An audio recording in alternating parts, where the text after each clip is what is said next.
देखिए जी, क्वेश्चन है if sine A minus B equal to sine A into cos B minus cos A into sine B, और cos A minus B equal to है cos A into sine cos B plus sine A into sine B. Value पता करनी है sign 15 degree की और cos 15 degree की।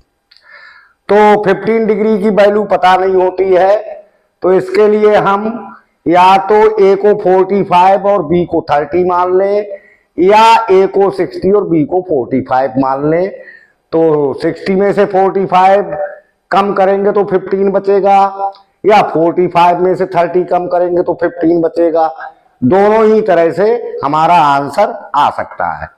तो हमने एंगल ए को 45 मान लिया और एंगल बी को 30 डिग्री मान लिया, दोनों में ही है।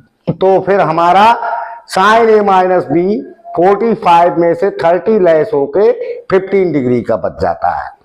ऐसे ही कॉस ए माइनस बी 45 से 30 लेस होके 15 डिग्री का बच जाता है।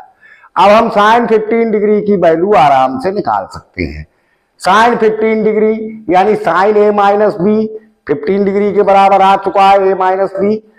तो दिया हुआ है sine A into cos B minus cos A into sine B, वो हमने लिख लिया।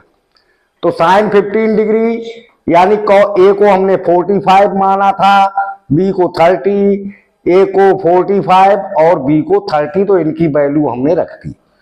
अब हम जानते हैं कॉस 45 डिग्री 1/√2 होता है, कॉस 30 डिग्री √3/2 होता है, माइनस 45 साइन 45 डिग्री 1/√2 होता है, साइन 30 डिग्री 1/2 होता है।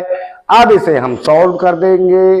√3 और 1 की मल्टीप्लाई √3 हो गई, 2 और √2 की मल्टीप्लाई 2√2 हो गई, माइनस 1 और 1 की मल्टीप्लाई 1 हो गई, 2 और √2 की मल्टीप्लाई 2√2 हो गई।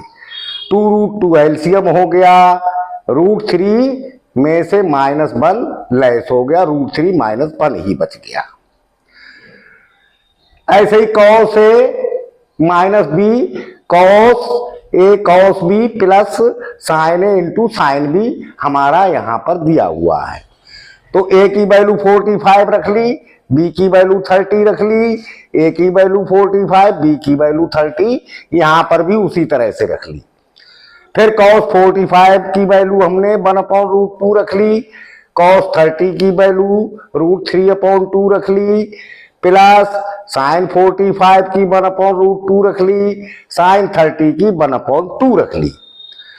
फिर मल्टीप्लाई कर दी, √3 और 1 की √3 हो गई, 2 और √2 की 2√2 हो गई, प्लस 1 और 1 की 1 हो गई, 2 और √2 की 2√2 हो गई। इस प्रकार से इसमें भी 2√2 एलसीएम आके √3 और +1 का जोड़ √3 + 1 हो गया।